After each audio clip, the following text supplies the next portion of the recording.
ఓం నారాయణ ఆదినారాయణ. భగవాన్ శ్రీ వెంకయ్య స్వామి వారి మాట బాట. సమర్పణ ఆశ్రమ కమిటీ గొలగముడి. రచన డాక్టర్ పిన్ని చక్రపాణి గారు, ఎంఏ పిహెచ్డి. గాత్రం గంటి రేవతి. పర్యవేక్షణ మండవ రవికాంత్.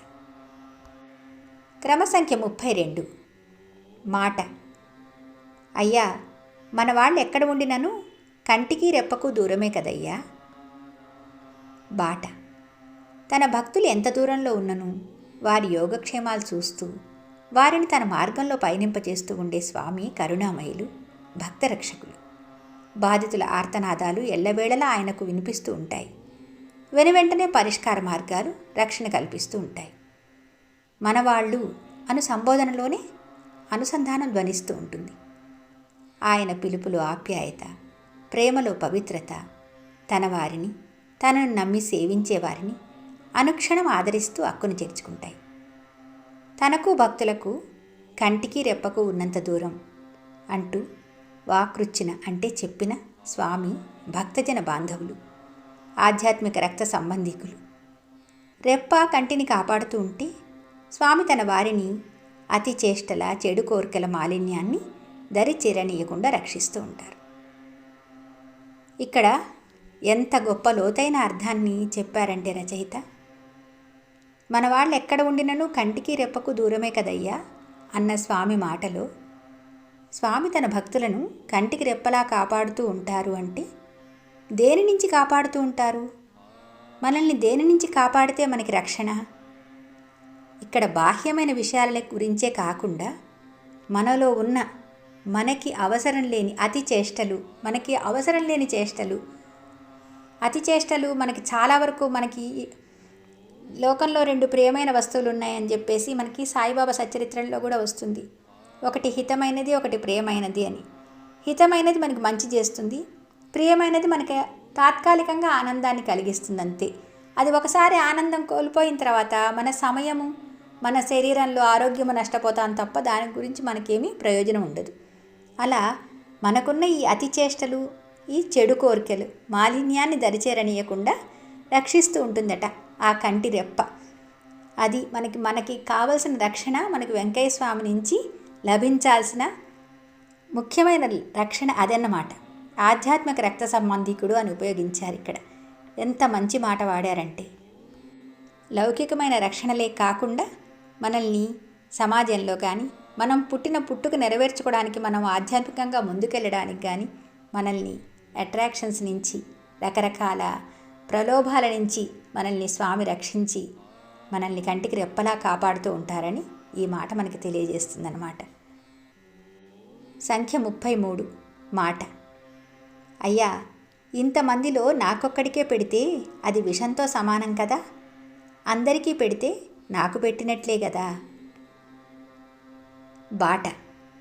ఋషికేశ్ నుండి వచ్చిన శ్రీ చిదానంద స్వాముల వారు భగవాన్ శ్రీ వెంకయ్య స్వామి వారు పరమాత్ములు, దైవ స్వరూపులని తొలి చూపులోనే గ్రహించి భక్తితో వారికి యాపిల్ పండు సమర్పించబోగా స్వామి దాన్ని సున్నితంగా తిరస్కరించి, అయ్యా, ఈ జిహ్వా ఇంతవరకు రుచి ఎరగదు, రుచి చూపెట్టాలంటే ఇవ్వండి అనగానే ఆ ఫలాన్ని వారు స్వామికి సమీపంలో ఉంచారు.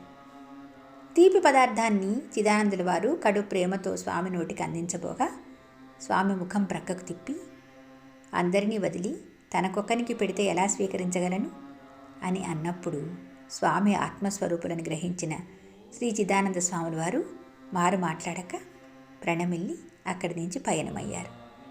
అది వెంకయ్య స్వామి వారి అసలు స్థితి. మహాత్ములు, అవతారమూర్తులు మన కోసం మానవ జన్మమెత్తి మనకు ఆదర్శంగా నిలవడానికై వారి జీవితంలో వారు ఎంత నియమ నిబద్ధతలను పాటిస్తారనేది మనం ఏ మహాత్ముని జీవిత చరిత్ర చూసినా కూడా మనకు అర్థమవుతుంది. వారికి ఒక కట్టుబొట్టు మీద కానీ, ఇది తినాలి, ఇది వద్దు అని కోరిక కానీ, లౌకికమైన ఎటువంటి ఆకర్షణ కానీ ఉండదు. వారు భుజించిన దానిలో ఒక జిహ్వ చాపల్యం ఉండదు. వారు నిద్రించారు అంటే వారికి ఎటువంటి సుఖకరమైన పానుపులు అవసరం లేదు.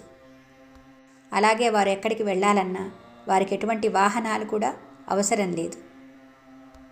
వారు ఏది చేసినా మన కొరకే. అందుకే మనం వారి జీవితాలను ఆదర్శంగా తీసుకొని ఏది శాశ్వతమైనది, ఏది అశాశ్వతమైనది అని గ్రహించగలిగే స్ఫురణను మనం కలిగినప్పుడే మన జీవితాలు వారి మార్గంలో నడిచి మనం ధన్యత చేసుకోగలుగుతాం. ఎంతవరకు మనకు కావలసిన లౌకిక కోరికల వరకే ఆగిపోయామంటే వారు కూడా అవే తీర్చి ఊరుకుంటారు. వెంకయ్య స్వామి ఒకసారి అన్నారు కదా, వాళ్ళుండే దాన్ని బట్టి కదయ్యా మనం ఉండేది అని.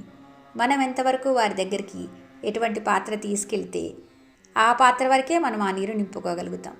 మన పాత్రకి మనం ఇంకా రంధ్రాలతో కలిపి తీసుకువెళితే మనం తీసుకునే వారి దగ్గర నుంచి ఫలితం కూడా ఆ రంధ్రాలలో నుంచి ఎంత బయటికి పోవాలో అంత పోతుందన్నమాట. అందుకని ఎల్లప్పుడూ మనము తస్మాత్ జాగ్రత్త అని మహాత్ములు చెప్పినట్లుగా చాలా జాగరూకతతోనే వ్యవహరించాల్సి వస్తుంది. అది కూడా మళ్ళీ వారి కరుణే కదా. అందుకని మళ్ళీ వారినే వేడుకోవాలి. సంఖ్య 34. మాట. అయ్యా, అమ్మ చేతితో వంట చేస్తే ఎంతో తూకము, శాంతి కలుగుతాయి. బాట. ఒకసారి కసుమూరులో వెలిసిన హజరత్ మస్తానయ్య మహారాజ్ మనిషి నరసింహులు స్వామి దర్శనానికి వచ్చారు. కొంతసేపు మాట్లాడిన స్వామి తులసమ్మను పిలిచి, అమ్మా, ఈయన శ్రీ మస్తానయ్య భక్తుడు, మన దగ్గరకు వచ్చాడు. ఆయనకు తృప్తిగా భోజనం పెట్టి పంపించు అన్నారు. గతంలో తులసమ్మ మస్తానయ్య దగ్గరికి వెళ్ళి మొక్కులు చెల్లించి పూజించి వచ్చేవారు.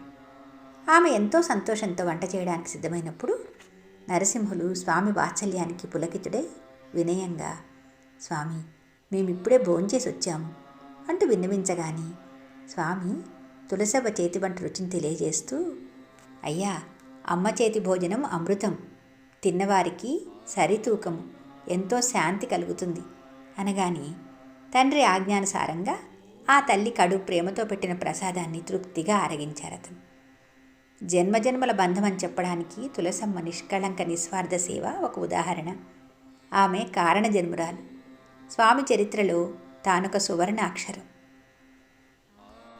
అటువంటి కారణజన్మల జీవితాలే మనకు నిజంగా కళ్ళ ముందు కనిపించిన ప్రత్యక్ష సాక్ష్యాలు కదా స్వామివారి అనుగ్రహానికి, వారు చేసుకున్న పూర్వజన్మ సంస్కారాలకి. అందుకే ఇక్కడ మనం మరొక స్వామి మాట కూడా గుర్తు తెచ్చుకోవచ్చు. మనిషిగా పోతే మనిషిగా వస్తుండలే అయ్యా అని. ఎంత పుణ్యం చేసుకుంటే మనిషి జన్మ ఎత్తాక ఇలాంటి పరమాత్ముల దగ్గర మనకి సాన్నిహిత్యం, వారి సాన్నిధ్యం లభిస్తుంది. మాట 35. అయ్యా, సొమ్ములో సొమ్ముంది, అది డబ్బు మూలంగా వస్తుంది. బాట. తలుపూరు వాస్తవ్యులు శ్రీ మస్తాన్ నాయుడు, శ్రీ సంజీవనాయుడు వ్యవసాయానికి లోన్ తీసుకుంటూ బంగారు ఆభరణాలు బ్యాంకులో తాకట్టు పెట్టారు. కొన్ని రోజుల తర్వాత ఆ సంగతి మరిచిపోయి బంగారు నగల కోసం ఇల్లంతా వెతికి అవి కనిపించకపోవడంతో దొంగలు ఎత్తుకుపోయి ఉంటారని నిర్ధారించుకొని నిరాశతో స్వామి చెంతకు వెళ్ళి నగలేమయ్యాయో చెప్పమని ప్రార్థించి ప్రాధేయపడ్డారు. అప్పుడు స్వామి దివ్య దృష్టితో చూసి పై విధంగా అన్నారు. వారి మాటలు అర్థం కాని వారు ఏం చేయాలో తోచక మిన్నకుండిపోయారు. అంటే స్వామి చెప్పిన మాట ఏమిటి? అయ్యా, సొమ్ములో సొమ్ముంది, అది డబ్బు మూలంగా వస్తుంది అని. వాళ్ళకి ఏం చేయాలో తోచలేదు. కొన్నాళ్ల తర్వాత ఆర్థికంగా వెసులుబాటు దొరకటంతో బ్యాంకులో చేసిన అప్పుకు వడ్డీతో కలిపి చెల్లించి తనఖా పెట్టిన సొమ్ము తీసి చూడగా అందులో పోయినవనుకున్న నగలు కనిపించాయి.